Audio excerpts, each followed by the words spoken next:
금고 문을 여는 순간 고성희의 심장이 멎는 것 같았습니다. 손가락 끝이 차갑게 식어들었어요. 눈앞에 펼쳐진 광경을 이해할 수가 없었습니다. 금고 안이 텅 비어 있었거든요. 이럴 수가. 고성희가 중얼거리며 금고 안으로 손을 뻗었습니다. 혹시나 하는 마음으로 구석구석을 더듬었어요. 하지만 손끝에 닿는 건 차갑고 매끈한 금속 표면뿐이었습니다. 반짝이던 금괴도 없었어요. 두툼하게 묶어둔 현금 뭉치도 사라졌습니다. 비상금으로 챙겨둔 달러 봉투도 언젠가 필요할 때를 대비해 숨겨둔 보석들도 하나도 남아있지 않았어요. 고성희의 얼굴이 하얗게 질렸습니다. 온몸이 떨리기 시작했어요. 무릎에 힘이 풀려서 그 자리에 주저앉았습니다. 안 돼. 이럴 순 없어. 고성희가 다시 일어나 금고 안을 확인했습니다. 손으로 바닥을 쓸고 벽면을 더듬고 구석구석을 뒤졌어요. 혹시 뭔가라도 남아있을까 싶어서요. 하지만 역시 아무것도 없었습니다. 현금만 5억 원이 있었어요. 금괴는 시세로 따지면 3억 원 정도 됐을 겁니다. 그리고 무엇보다 중요한 건 서류들이었어요. 비자금 관련 문서들, 횡령 증거 자료들, 재단 법인 카드 사용 내역, 계좌 이체 기록들까지 모두 박진석에게 들키면 절대 안 되는 것들이었습니다. 아니, 이미 들킨 게 분명했어요. 그렇지 않고서야 금고가 이렇게 깨끗하게 비워질 리가 없었으니까요. 이것까지 이미 다 알고 있었어. 고성희가 떨리는 목소리로 중얼거렸습니다. 그제야 오늘 아침 일이 떠올랐어요.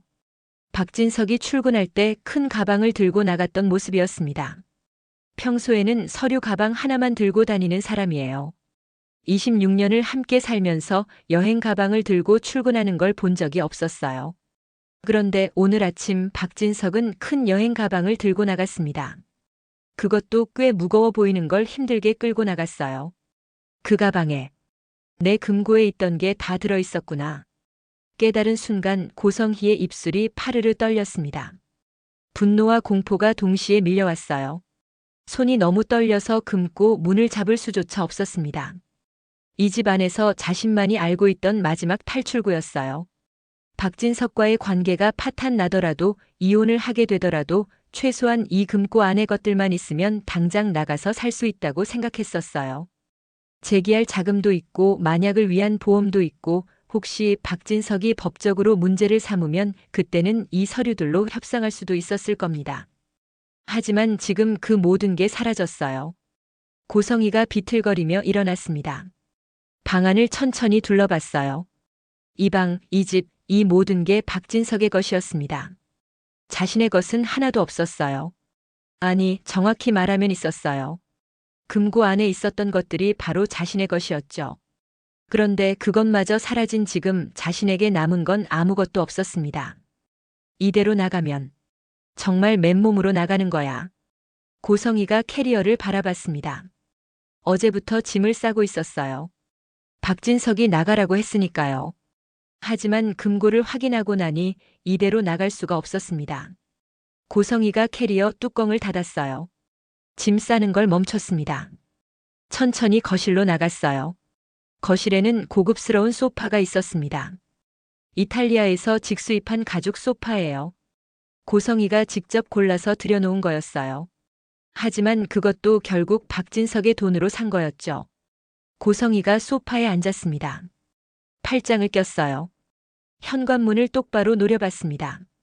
내가 26년 동안 이 집에 있었는데 이렇게 쫓겨날 순 없어.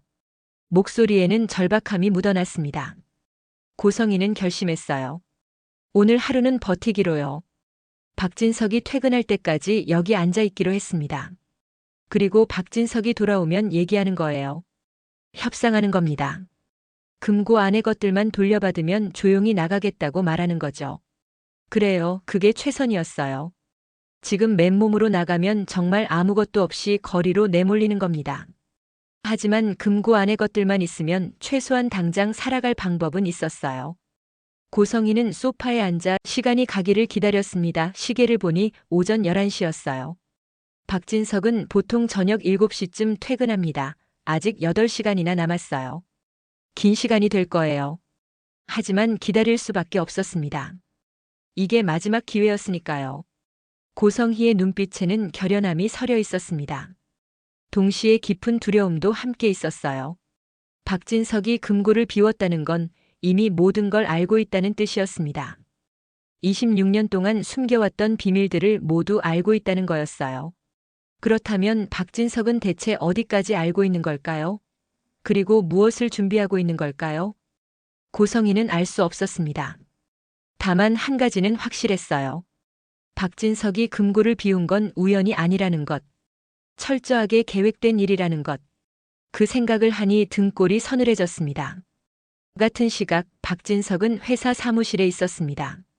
넓은 회장실 책상에 앉아 서류를 보고 있었어요.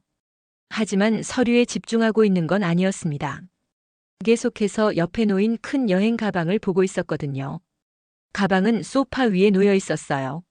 아침에 집에서 가져온 거였습니다. 가방이 불룩하게 부풀어 있었어요. 안에 뭔가 많이 들어있다는 걸 한눈에 알 수 있었습니다. 박진석이 서류를 내려놓고 가방을 바라봤어요. 표정이 복잡했습니다. 분노도 있었고 배신감도 있었고 동시에 차가운 냉정함도 있었어요. 그가 일어나서 가방 쪽으로 걸어갔습니다. 가방 지퍼를 열었어요. 안에는 현금 뭉치들이 가득 들어 있었습니다. 금괴도 있었고 서류 봉투들도 있었어요. 모두 고성희의 금고에서 가져온 것들이었습니다. 박진석은 어젯밤 고성희가 잠든 사이에 금고를 열었어요. 비밀번호는 이미 알고 있었습니다. 한 달 전부터 고성희를 조사했거든요. 사설 탐정을 고용해서 고성희의 모든 동선을 추적했어요. 재단 법인 계좌 내역도 확인했고 비자금 조성 경로도 파악했습니다. 그리고 마지막으로 집안에 있는 금고까지 확인한 겁니다. 고성희가 금고를 열 때 비밀번호를 누르는 걸 몰래 찍어뒀어요. CCTV를 설치해서요. 박진석은 모든 걸 알고 있었습니다. 26년 동안 고성희가 해온 일들을 빠짐없이 파악했어요. 가방 지퍼를 다시 닫으며 박진석은 생각했습니다. 고성희가 오늘 안에 나갈까? 고개를 저었어요. 아니야. 26년을 속이며 살아온 여자야. 순순히 나가지 않을 거야. 박진석은 고성희를 너무 잘 알고 있었어요. 26년을 함께 산 아내였으니까요. 고성희는 절대 쉽게 포기하는 사람이 아니었습니다. 특히 돈 문제에서는 더욱 그랬어요. 고성희에게 돈은 생존이었고 권력이었고 안전이었습니다. 그런 고성희가 맨몸으로 집을 나간다는 건 상상할 수 없는 일이었어요. 분명히 금고를 확인했을 거야. 그리고 지금쯤 나를 기다리고 있겠지. 박진석의 예상이 정확했습니다. 고성희는 지금 집 거실 소파에 앉아서 자신을 기다리고 있었어요. 박진석이 책상으로 돌아와 앉았습니다. 그리고 비서 호출 버튼을 눌렀어요. 잠시 후 비서가 노크를 하고 들어왔습니다. 네, 회장님. 부르셨습니까? 오늘 퇴근 후에 집에 갈 건데 경호원 2명 대기시켜. 비서가 깜짝 놀란 표정을 지었습니다. 박진석이 경호원을 대동하고 집에 가는 건 처음 있는 일이었거든요. 회장님 경호원을요? 응. 혹시 모르니까. 박진석의 목소리는 차갑고 단호했습니다. 비서는 더 이상 묻지 않았어요. 그냥 고개를 끄덕이고 대답했습니다. 네, 회장님. 알겠습니다. 누구를 보낼까요? 가장 경험 많은 사람들로 2명만 대기시켜. 저녁 6시까지. 네, 바로 준비하겠습니다. 비서가 나갔어요. 박진석은 다시 서류를 펼쳤습니다. 책상 위에는 여러 서류들이 놓여 있었어요. 모두 고성희와 관련된 자료들이었습니다. 횡령 증거 자료, 비자금 조성 내역, 재단법인 카드 사용 기록, 계좌 이체 내역서까지. 한 달 동안 조사한 결과물이었어요. 박진석은 전문 회계사를 고용해서 고성희의 모든 금융 거래를 추적했습니다. 변호사와도 상담했어요. 법적으로 어떻게 대응해야 하는지 미리 준비했습니다. 서류를 넘기며 박진석은 한숨을 쉬었습니다. 복잡한 감정이 밀려왔어요. 26년이었습니다. 결혼한 지 26년이 됐어요. 그동안 고성희를 사랑했고 신뢰했고 모든 걸 함께 나눴다고 생각했습니다. 하지만 그게 다 거짓이었어요. 고성희는 결혼 초기부터 돈을 빼돌리고 있었습니다. 재단 법인을 이용해서 비자금을 조성했고 횡령한 돈으로 자신의 금고를 채웠어요. 박진석이 모르는 사이에 100억 원이 넘는 돈이 사라졌습니다. 재단 법인 계좌에서 회사 계좌에서 심지어 박진석 개인 계좌에서도 조금씩 빠져나갔어요. 고성희는 참 영리했습니다. 한 번에 큰 돈을 빼돌리지 않았어요. 조금씩 꾸준히 눈에 띄지 않게 빼돌렸습니다. 그렇게 26년 동안 쌓인 돈이 100억 원이 넘었어요. 더 충격적인 건 따로 있었습니다. 아들 한우진의 일이었어요. 한우진이 간경화로 고생하고 있다는 사실, 그리고 이미 간 이식 수술을 받았다는 사실을 고성희는 알고 있었습니다. 하지만 박진석에게는 한마디도 하지 않았어요. 왜일까요? 왜 아들의 병을 남편에게 숨긴 걸까요? 박진석은 알고 있었습니다. 고성희가 박우진의 병원비를 자신이 횡령한 돈으로 댔기 때문이라는 걸요. 만약 박진석에게 말했다면 병원비 출처를 설명해야 했을 겁니다. 그럼 자연스럽게 비자금이 드러났을 거예요. 고성희는 그게 두려워서 아들의 병까지 숨긴 겁니다. 박진석의 주먹이 꽉 쥐어졌습니다. 서류를 잡은 손에 힘이 들어갔어요.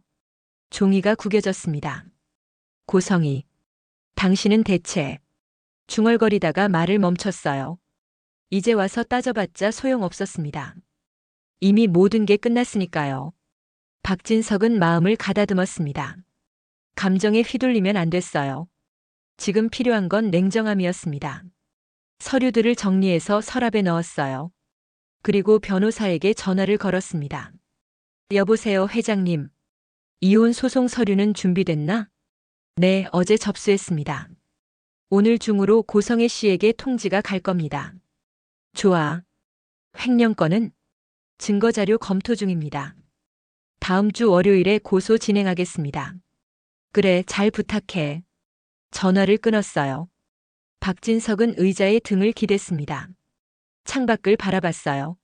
서울 시내가 한눈에 내려다 보였습니다. 높은 빌딩들, 바쁘게 오가는 차들, 사람들. 모두가 자기 인생을 살고 있었어요. 박진석도 이제 자기 인생을 살 겁니다. 26년 동안 거짓 위에 쌓아 올린 결혼 생활을 정리하고 새로운 시작을 할 거예요. 고성희에게는 가혹할 겁니다. 하지만 박진석도 가혹했어요. 26년 동안 속고 살았다는 사실이, 믿었던 아내가 자신을 배신했다는 사실이 너무나 고통스러웠습니다. 당신이 나한테 한 것만큼 당신도 당해봐. 박진석이 중얼거렸습니다. 그리고 다시 서류를 펼쳤어요. 오늘 저녁을 준비해야 했습니다. 시간이 흘러 저녁 6시 30분이 되었습니다. 고성희는 여전히 거실 소파에 앉아 있었어요. 팔짱을 낀 채 현관문을 노려보고 있었습니다. 거의 7시간 동안 그 자리에 앉아 있었던 겁니다. 화장실에 한 번 다녀온 것 말고는 자리를 뜨지 않았어요. 물도 마시지 않았고 밥도 먹지 않았습니다. 그저 박진석을 기다렸어요. 고성희의 다리는 저리고 허리는 아팠습니다. 하지만 참았어요. 지금 이 자리를 뜨면 모든 게 끝나는 것 같았거든요. 드디어 현관문이 열리는 소리가 들렸습니다. 고성희의 심장이 빠르게 뛰기 시작했어요. 긴장되었습니다. 손바닥에 땀이 났어요. 박진석이 들어왔습니다. 문을 열고 거실로 들어서는 순간 소파에 앉아 있는 고성희를 봤어요. 박진석의 얼굴이 굳었습니다. 표정이 차갑게 변했어요. 눈빛에는 어떤 감정도 없었습니다. 내가 그 면상 나한테 보이지 말랬지? 차갑게 내뱉는 목소리였습니다. 고성희가 벌떡 일어났어요. 박진석에게 다가갔습니다. 여보, 얘기 좀 하자. 제발. 고성희의 목소리는 떨리고 있었어요. 간절함이 묻어났습니다. 하지만 박진석은 손을 들어 고성희를 막았습니다. 얘기할 거 없어. 이미 다 조사 끝났어. 여보, 그게 아니라. 내 말 좀 들어봐. 제발 부탁이야. 듣고 싶지 않아. 나가. 박진석이 현관 쪽을 가리켰습니다. 고성희가 박진석의 팔을 붙잡았어요. 여보, 정말 이럴 거야? 우리 26년 거짓말하고 살았잖아. 박진석이 끊어서 말했습니다. 고성희의 손을 뿌리쳤어요. 나가. 지금 당장. 여보. 고성희가 다시 박진석에게 다가가려 했습니다. 하지만 박진석이 고성희의 팔을 잡았어요. 그리고 힘으로 끌고 현관으로 갔습니다. 놓으라고. 나. 고성희가 버둥거렸습니다. 발버둥 쳤어요. 하지만 박진석의 힘을 당해낼 수 없었습니다. 현관 앞까지 끌려왔을 때 고성희가 소리쳤어요. 당신 내 금고에 있던 거 다 빼간 거 맞지? 그거라도 돌려줘. 박진석이 멈췄습니다. 고성희를 똑바로 봤어요. 그거라도 돌려주면 나갈게. 조용히 나갈 테니까 제발 그것만. 고성희의 목소리는 애원하고 있었습니다. 하지만 박진석은 비웃었어요. 이 집에 들어올 때 맨몸으로 들어왔으니 나갈 때도 맨몸으로 나가. 그 말과 함께 고성희를 밀었습니다. 고성희가 현관 밖으로 밀려났어요. 여보. 박진석. 쾅. 문이 닫혔습니다. 고성희는 현관문 앞에 서 있었습니다. 믿을 수 없다는 표정으로 문을 바라봤어요. 잠시 멍하니 서 있다가 정신을 차리고 인터폰 벨을 눌렀습니다. 띠리리리. 벨소리가 울렸어요. 하지만 아무도 받지 않았습니다. 여보, 문 열어. 여보. 고성희가 소리쳤습니다. 계속 벨을 눌렀어요. 띠리리리. 띠리리리. 벨소리가 계속 울렸지만 문은 열리지 않았습니다. 박진석. 문 열어줘. 고성희가 문을 두드리기 시작했어요. 주먹으로 쾅쾅 쳤습니다. 손이 아팠지만 계속 두드렸어요. 제발. 여보. 문 열어. 하지만 문은 열리지 않았습니다. 집안은 조용했어요. 마치 아무도 없는 것처럼. 고성희는 알고 있었습니다. 박진석이 안에 있다는 걸요. 자신의 목소리를 듣고 있다는 걸요. 하지만 일부러 무시하고 있다는 것도 알았어요. 박진석. 고성희가 문에 이마를 기댔습니다. 눈물이 흘렀어요. 26년 만에 처음 느끼는 감정이었습니다. 절망이었어요. 고성희가 문 앞에서 한참을 서 있을 때였습니다. 골목 저쪽에서 발소리가 들렸어요. 누군가 이쪽으로 걸어오고 있었습니다. 고성희가 고개를 들어봤어요. 박영나였습니다. 딸 박영나가 퇴근하는 길이었어요.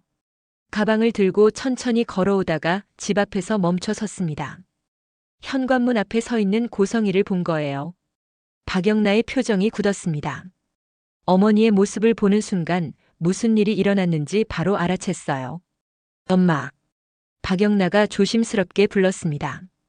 고성희가 딸을 봤어요. 눈물 자국이 있는 얼굴이었습니다. 영나야.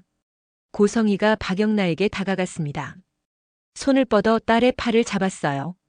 영나야, 엄마 좀 도와줘. 아빠가 문 안 열어줘. 내가 문 좀 열어줘. 간절한 목소리였습니다. 하지만 박영나는 고성희의 손을 뿌리쳤어요. 엄마, 결국 이렇게 됐네요. 차갑게 말하는 목소리였습니다. 고성희가 깜짝 놀랐어요. 영나야, 지금 그게 무슨 소리야? 엄마한테 그렇게 말하는 거야? 엄마가 결국 이렇게 될 줄 알았어요. 박영나가 고성희를 똑바로 봤습니다. 눈빛에는 실망과 분노가 섞여 있었어요. 고성희가 다시 딸의 팔을 잡으려 했습니다. 영나야, 제발. 하지만 박영나가 뒤로 물러섰어요. 그러게 왜 뒤에서 그런 짓을 하고 다녔어요? 아빠 몰래 돈 빼돌리고 재단 돈 횡령하고. 뻔한 결말이었어요. 박영나의 목소리는 떨리고 있었습니다. 오랫동안 참아왔던 감정이 터져나오고 있었어요. 고성희는 할 말을 잃었습니다. 딸이 자신의 비밀을 알고 있다는 사실에 충격을 받았어요. 영나야, 너 언제부터 알고 있었어? 오래전부터요. 엄마가 재단 카드로 뭘 사는지, 어디에 돈을 쓰는지 다 봤어요. 박영나가 대답했습니다. 그러면서도 왜 아빠한테 말 안 했어? 말하고 싶었어요. 하지만 엄마니까. 그래도 엄마니까 참았어요. 박영나의 눈에서 눈물이 흘렀습니다. 근데 엄마는 그동안 뭐 하셨어요? 저한테는 공부하라고 착하게 살라고 아빠 말 잘 들으라고 하시면서 정작 엄마는 뒤에서 그런 짓을 하고 계셨잖아요. 고성희가 입을 열려다가 닫았습니다. 변명할 말이 없었어요. 엄마, 이제 저는 엄마 편 들 수 없어요. 박영나가 비밀번호를 누르기 시작했습니다. 삐. 문이 열렸어요. 영나야, 너까지 나한테 등 돌리는 거야? 고성희가 소리쳤습니다. 박영나가 문을 열고 들어가려다가 뒤를 돌아봤어요. 엄마가 먼저 우릴 버리셨잖아요. 뭐? 절 억압하고 제 인생 간섭하고 아빠를 속이고 엄마가 먼저 이 가족을 버리신 거예요. 박영나가 집 안으로 들어갔습니다. 문이 닫혔어요. 고성희는 홀로 남았습니다. 찬 바람이 불었어요. 고성희의 몸이 떨렸습니다. 추워서가 아니었어요. 두려움 때문이었습니다. 집 안으로 들어온 박영나를 박진석이 기다리고 있었습니다.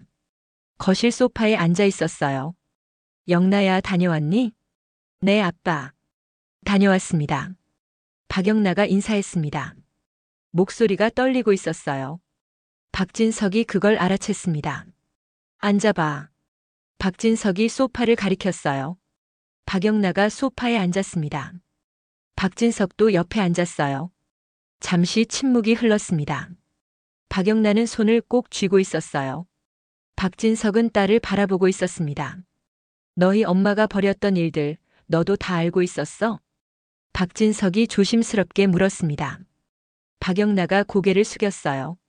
눈물이 뚝 떨어졌습니다. 아빠, 저 너무 힘들었어요. 박영나가 울먹이며 말했습니다. 박진석이 놀라며 딸의 손을 잡았어요. 무슨 일이 있었던 거야? 아빠한테 말해봐. 다 말해도 돼. 박영나가 눈물을 닦았습니다. 한참 동안 말을 못하다가 천천히 입을 열었어요. 아빠는 그동안 엄마가 저를 얼마나 억압해왔는지 모르셨죠?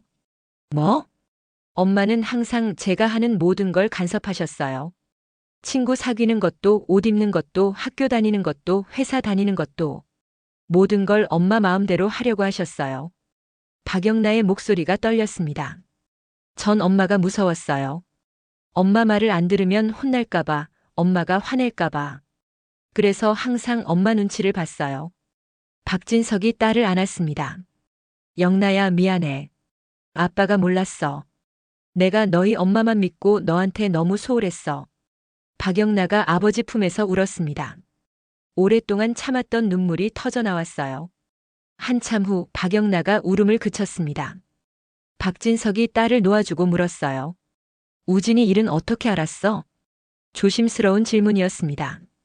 박영나가 눈물을 닦으며 대답했어요. 사실 최근에 엄마 행적이 이상해서 뒤따라갔어요. 뒤따라가? 네. 엄마가 자꾸 외출하시길래 이상해서요. 평소에는 집에만 계시는데 갑자기 자주 나가시더라고요. 박영나가 계속 말했습니다. 그래서 몰래 따라갔어요. 그랬더니 엄마가 먼 곳으로 가시더라고요. 처음엔 바람 피우시는 줄 알았어요. 근데 그게 아니었어요. 우진 오빠를 만나러 가는 거였어요. 박진석이 고개를 끄덕였습니다. 이미 알고 있는 내용이었어요. 그렇게 우진 오빠 일을 알게 됐어요. 우진 오빠가 간경화라는 거, 이식을 받았다는 거. 박영나가 눈물을 닦으며 박진석을 봤습니다. 아빠한테 말하면 아빠가 너무 충격받으실까봐 말 못했어요. 죄송해요, 아빠. 박진석이 딸의 머리를 쓰다듬었습니다. 괜찮다. 성재처럼 너도 나를 걱정했던 거구나. 박진석이 다시 딸을 안았어요. 아빠, 저 어떡해요? 엄마가. 너는 이 집에서 나갈 필요 없어. 여기가 내 집이야.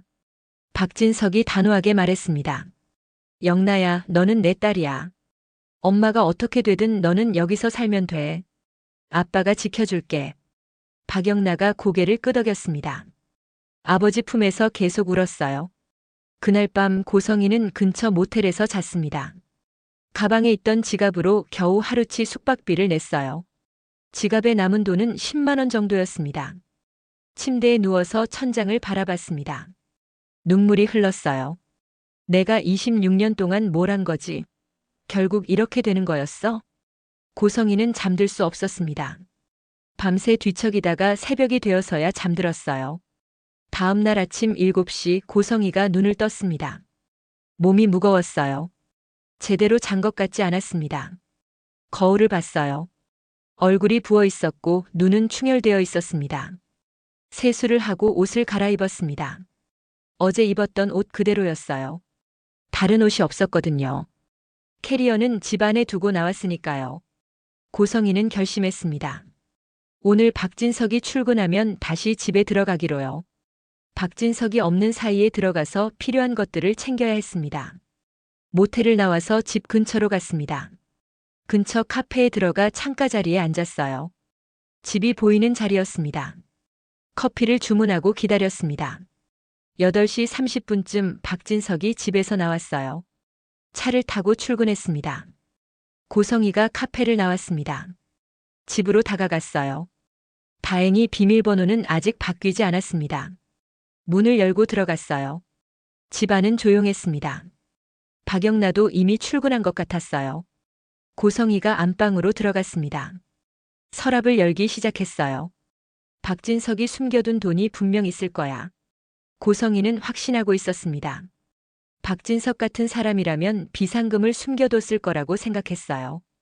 서랍을 하나하나 뒤졌습니다. 양말 서랍, 속옷 서랍, 넥타이 서랍. 하나하나 열어서 확인했어요. 하지만 아무것도 없었습니다. 옷장도 뒤졌습니다. 옷 주머니마다 손을 넣어봤어요. 역시 아무것도 없었습니다. 침대 밑도 확인했습니다. 침대 매트리스도 들춰봤어요. 하지만 역시 아무것도 없었습니다. 어디 있어? 분명 어딘가 숨겨뒀을 텐데. 고성희가 화장대로 갔습니다. 화장대 서랍을 열기 시작했어요. 첫 번째 서랍, 두 번째 서랍, 세 번째 서랍. 하나하나 열어봤지만 아무것도 없었습니다. 마지막 서랍을 열었을 때였습니다. 안에 작은 봉투가 하나 있었어요. 하얀 봉투였습니다. 고성희의 심장이 빠르게 뛰기 시작했습니다. 손을 뻗어 봉투를 집었어요. 무게감이 있었습니다. 뭔가 들어있다는 걸 느낄 수 있었어요. 봉투를 열었습니다. 안에는 10,000원짜리 지폐 2장이 들어있었습니다. 그리고 A사 용지를 반으로 접은 쪽지가 있었어요. 고성희가 쪽지를 펼쳤습니다. 뻔하게도 여길 또 들어왔네. 이 돈으로 교통비나 하고 다시는 눈앞에 나타나지 마. 마이너스 박진석. 고성희의 손이 떨렸습니다. 쪽지를 읽고 또 읽었어요. 믿을 수가 없었습니다. 박진석. 이 치밀한 놈. 고성희가 쪽지를 구겼습니다. 바닥에 집어던졌어요. 박진석. 소리를 지르며 화장대 위에 물건들을 쓸어버렸습니다. 와장창. 향수병이 떨어지고 화장품이 바닥에 흩어졌어요. 침대로 가서 시트를 잡아당겼습니다. 베개를 집어던졌어요. 옷장 문을 쾅쾅 쳤습니다. 한참 동안 방 안을 난장판으로 만들었습니다. 숨이 찼어요. 더 이상 힘이 없었습니다. 고성희가 바닥에 주저앉았습니다. 헐떡이며 숨을 몰아쉬었어요. 박진석, 너 이렇게까지 준비했어? 고성희는 이제야 깨달았습니다. 박진석이 얼마나 철저하게 준비했는지를요. 금고를 미리 비워놓은 것도, 통장을 동결시킨 것도, 집에 2만 원만 남겨둔 것도 모두 계획된 일이었어요. 심지어 자신이 다시 집에 들어올 거라는 것까지 예상하고 있었습니다. 그래서 화장대 서랍에 2만 원과 쪽지를 남겨둔 거예요. 좋아. 박진석. 너도 한번 당해봐. 고성희가 일어났습니다.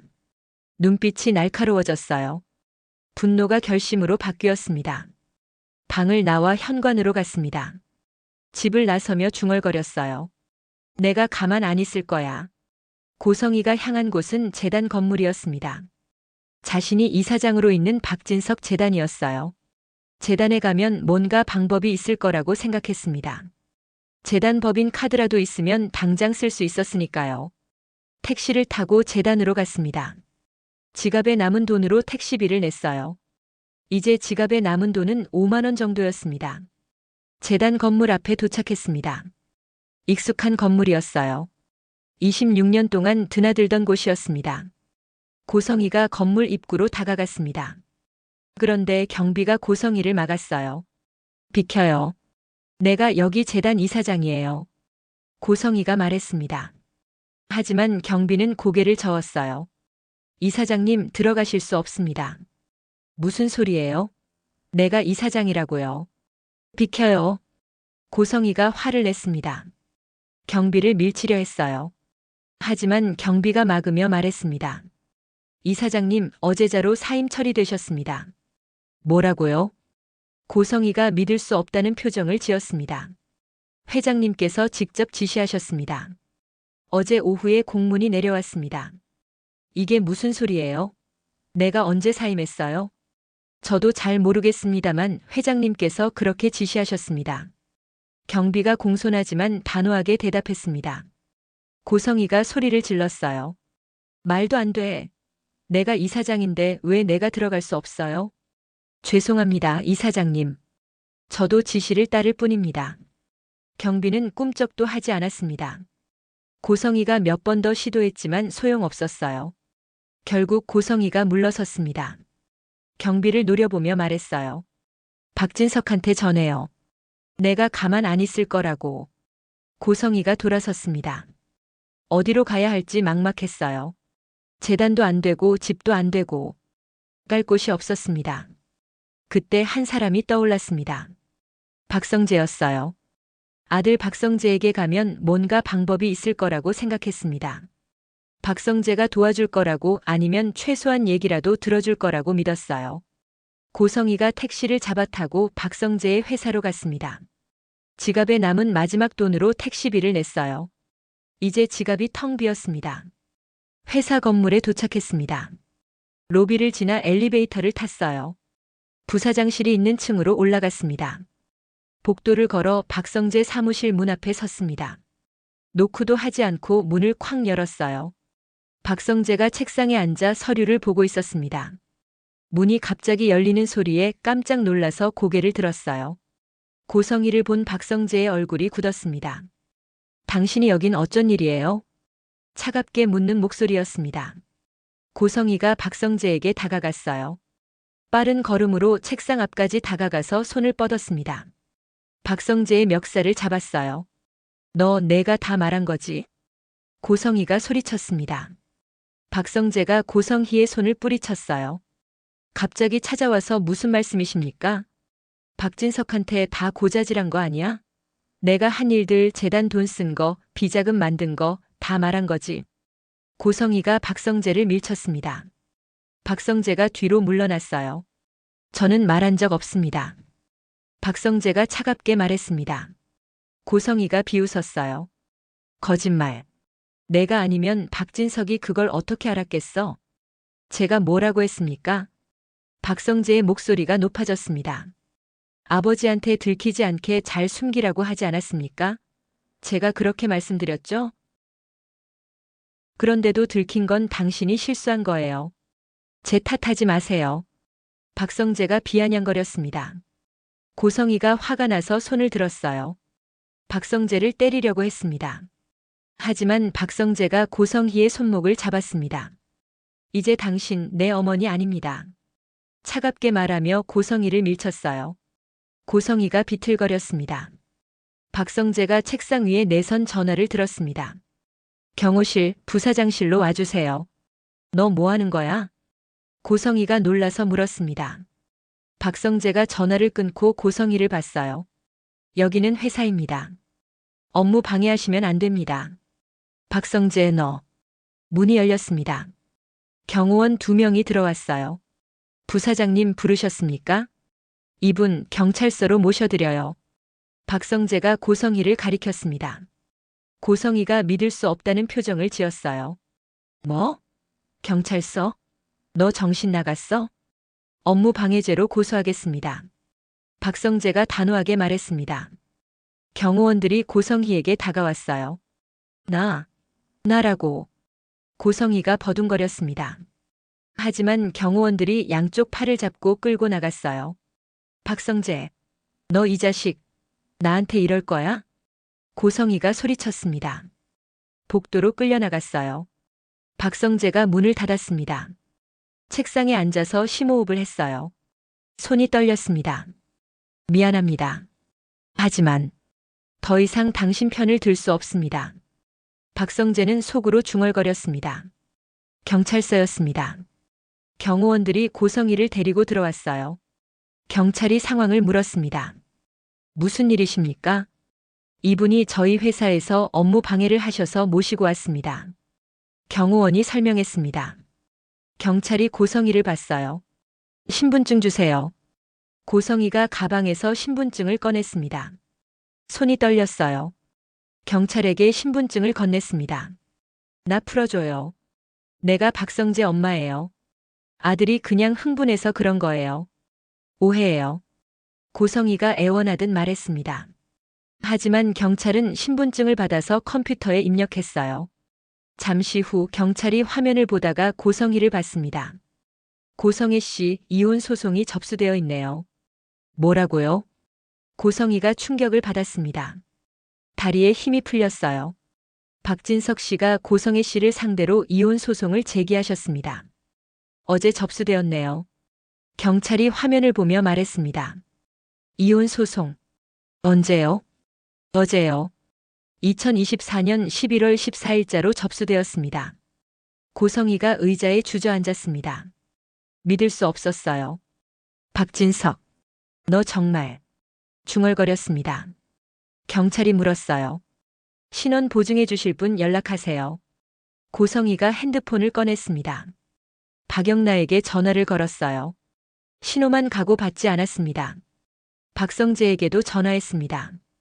역시 안 받았어요. 다른 사람에게 전화해볼까 생각했지만 연락할 사람이 없었습니다. 친구도 없었고 가족도 없었어요. 26년 동안 박진석의 아내로만 살았던 고성희에게는 다른 인간관계가 없었습니다. 신원 보증해줄 사람 없나요? 경찰이 다시 물었습니다. 없어요. 고성희가 작은 목소리로 대답했습니다. 그럼 우선 여기 계셔야겠네요. 고성희가 의자에 앉았습니다. 망연자실한 표정이었어요. 1시간쯤 지났을 때 경찰서 문이 열렸습니다. 박진석이 들어왔어요. 양복을 입고 서류 가방을 들고 있었습니다. 경찰이 박진석을 봤어요. 어떻게 오셨습니까? 고성희가 여기 있죠? 박진석이 물었습니다. 경찰이 고개를 끄덕였어요. 네, 저기 앉아 계십니다. 고성희가 박진석을 봤습니다. 눈이 마주쳤어요. 여보. 고성희가 박진석에게 다가가려고 일어났습니다. 하지만 박진석이 손을 들어 막았어요. 저 사람 제 아내 아닙니다. 이혼 소송 중입니다. 차갑게 말했습니다. 고성희가 충격을 받았어요. 여보, 이럴 거야? 우리 26년 거짓말하고 살았지. 박진석이 끊어서 말했습니다. 그리고 경찰을 봤어요. 경찰관님, 이 사람 고소. 진행하겠습니다. 박진석이 서류 가방을 열었습니다. 안에서 두툼한 서류 뭉치를 꺼냈어요. 경찰에게 건넸습니다. 횡령, 사기, 문서 위조 혐의입니다. 증거 자료 다 있습니다. 경찰이 서류를 받아봤습니다. 눈이 커졌어요. 서류를 넘기며 확인했습니다. 이게 다 사실입니까? 확인해 보세요. 재단 법인 계좌 내역, 비자금 조성 증거, 횡령 금액 산출서 다 있습니다. 박진석이 차분하게 말했습니다. 고성희가 믿을 수 없다는 표정으로 박진석을 봤어요. 여보, 당신 정말 이럴 거야? 나한테 이럴 거야? 당신이 먼저 시작했어. 박진석이 고성희를 똑바로 봤습니다. 26년 동안 나한테 거짓말하고 내 돈 빼돌리고 거짓말을 숨기기 위해 계속 거짓말을 해왔지. 우진이 아픈 것도 숨기고. 고성희가 할 말을 잃었습니다. 당신이 나한테 한 것만큼 당신도 당해봐. 이게 공평한 거야. 박진석이 돌아섰습니다. 경찰을 봤어요. 경찰관님, 잘 부탁드립니다. 제대로 조사해 주세요. 네, 잘 조사하겠습니다. 박진석이 경찰서를 나가려고 했습니다. 고성희가 소리쳤어요. 박진석, 당신 후회할 거야. 내가 가만 안 있을 거야. 하지만 박진석은 대답하지 않았습니다. 그냥 나갔어요. 문이 닫혔습니다. 고성희가 경찰에게 끌려갔습니다. 조사실로 들어갔어요. 그날 저녁 고성희는 유치장에 갇혔습니다. 차가운 바닥에 앉아 무릎을 안고 있었어요. 내 26년간의 고생이 이렇게 허무하게 끝나는 거야? 눈물이 흘렀습니다. 박진석, 박성재, 영나. 다들 나한테 등 돌렸어. 우진이라도, 우진이라도 날 찾아올까? 하지만 아무도 오지 않았습니다. 일주일이 지났습니다. 그동안 고성희는 경찰 조사를 받았어요. 횡령 금액, 비자금 조성 경위, 재단 법인 카드 사용 내역. 모든 게 낱낱이 드러났습니다. 고성희는 부인했습니다. 하지만 증거가 너무 명확했어요. 은행 거래 내역, 계좌 이체 기록, 카드 사용 내역, 심지어 고성희가 직접 작성한 문서까지. 모든 게 박진석의 손에 있었습니다. 일주일 후 고성희의 구속영장이 발부되었습니다. 호송차가 경찰서 앞에 섰어요. 기자들이 몰려들었습니다. 카메라 플래시가 터졌어요. 고성희 씨, 한 말씀 해주세요. 횡령 혐의 인정하십니까? 박진석 회장과의 이혼에 대해 어떻게 생각하십니까? 기자들이 소리쳤습니다. 고성희가 고개를 숙이고 나왔어요. 손으로 얼굴을 가렸습니다. 경찰이 고성희를 호송차까지 데려갔어요. 호송차 문이 열렸습니다. 고성희가 올라탔어요. 플래시가 계속 터졌습니다. 고성희는 창문 쪽을 보지 않았어요. 고개를 숙이고 있었습니다. 호송차 문이 닫혔습니다. 출발했어요. 그날 저녁 박진석의 집 거실이었습니다. 박진석과 박영나가 저녁을 먹고 있었어요. TV가 켜져 있었습니다. 뉴스가 나왔어요. 재단 이사장 고성희 씨 구속. 100억 원대 횡령 혐의. 앵커의 목소리가 들렸습니다. 화면에 고성희가 호송차에 타는 모습이 나왔어요. 박영나가 TV를 봤습니다. 눈물이 흘렀어요. 엄마의 모습을 보는 게 힘들었습니다. 박진석이 박영나의 손을 잡았습니다. 영나야, 괜찮아? 네, 아빠. 괜찮아요. 다 엄마가 잘못한 거니까. 목소리가 떨렸습니다. 박진석이 딸을 안았어요. 영나야, 아빠가 있어. 걱정 마. 아빠가 너 지켜줄게. 박영나가 아버지 품에서 울었습니다. 한편 박성재 사무실이었습니다. 박성재가 컴퓨터로 뉴스 기사를 보고 있었어요. 고성애 관련 기사였습니다. 재단 이사장 고성애 100억 횡령 혐의로 구속. 박진석 회장 고성희와 이혼 소송 진행 중. 고성애 재단 법인 카드로 개인 용도 사용. 비자금 조성 의혹. 박성재가 한숨을 쉬며 창밖을 봤습니다. 복잡한 감정이 밀려왔어요. 노크 소리가 들렸습니다. 박진석이 들어왔어요. 아버지. 박성재가 일어났습니다. 박진석이 소파에 앉았어요. 성재야, 앉아. 박성재가 앉았습니다. 박진석이 말했어요. 고성의 일은 이제 끝났어. 법적으로 처리될 거야. 네, 아버지. 성재야, 이수빈 양 오빠가 AP그룹 대표라고 했지? 갑자기 화제를 바꾸는 박진석의 말에 박성재가 놀랐습니다. 네, 맞습니다. 아버지. 내가 그땐 흘려들었어. 고성희가 일부러 이수빈 양의 오빠에 대해 숨겼거든. 지역 대표가 고성희와 지은호 사이에 있었던 과거를 알고 있었던 거겠지. 내가 이수빈 양을 만나면 지역 대표와도 접점이 생기게 될 테니까. 그걸 숨기려던 거였어. 박성재가 박진석을 가만히 쳐다봤습니다. 성재야, 이수빈이랑 다시 만나. 박성재가 믿을 수 없다는 표정을 지었어요. 아버지, 무슨 말씀이세요? 너 요즘 표정이 너무 안 좋잖아. 사직 내려는 것도 다 이수빈 양 때문이고. 매일 술 먹고 다니고 그러지도 않던 내가. 박진석이 계속해서 말했습니다. 내 옆에서 고성희가 이수빈 양을 반대하라고 바람 넣지만 않았어도 그렇게까지 하지 않았을 거야. 그것도 내 판단 미스였어. 이번엔 내가 방해 안 할게. 다시 잘 만나봐. 박성재의 눈에 눈물이 글썽였습니다. 아버지, 정말입니까? 그래.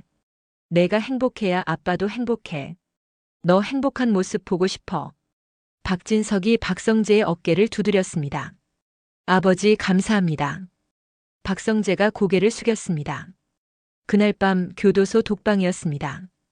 고성희가 차가운 바닥에 앉아 있었어요. 무릎을 안고 있었습니다. 창문 너머로 달빛이 들어왔습니다. 고성희가 달을 봤어요. 내 26년간의 고생이 이렇게 허무하게 끝나는 거야? 눈물이 흘렀습니다. 박진석, 박성재, 영나.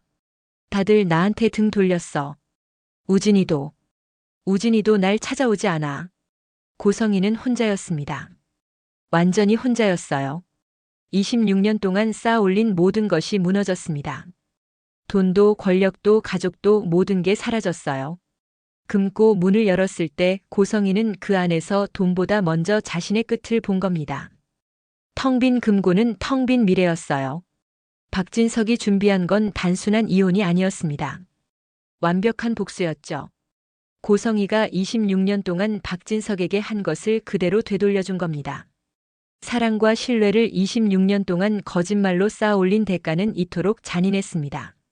다음 날 박진석은 회사에 출근했습니다. 평소와 다름없는 하루였어요. 박영란은 학교에 갔습니다. 친구들과 수업을 들었어요. 박성재는 사무실에서 일했습니다. 그리고 퇴근 후 이수빈에게 전화를 걸었어요. 수빈아, 나야. 시간 있어? 만나서 얘기 좀 하고 싶은데. 세상은 계속 돌아갔습니다. 고성이 없이도 세상은 멈추지 않았어요. 교도소 독방에서 고성이는 천장을 바라봤습니다. 내가 뭘 그렇게 잘못했어? 그냥 살고 싶었을 뿐인데. 하지만 대답은 없었습니다. 차가운 침묵만 있을 뿐이었어요. 화려했던 날들은 이렇게 끝났습니다. 거짓 위에 쌓아 올린 26년의 세월이 하루아침에 무너졌어요. 고성이는 모든 것을 잃었습니다. 그리고 박진석은 새로운 시작을 준비하고 있었습니다. 딸과 함께, 아들과 함께 진실된 관계를 쌓아가려고 했어요. 금고 안이 비워진 그날 고성희의 인생도 함께 비워졌습니다. 26년의 거짓이 만들어낸 당연한 결말이었어요. 밤은 깊어갔습니다. 교도소 불빛이 하나둘 꺼졌어요. 고성희는 여전히 천장을 바라보고 있었습니다. 눈물도 이제 나오지 않았습니다. 그저 텅 빈 마음만 남았어요. 화려했던 날들은 끝났습니다. 그리고 어두운 날들이 시작되었어요. 오늘의 이야기는 여기까지입니다. 다음 이야기가 궁금하시다면 구독과 좋아요 부탁드려요.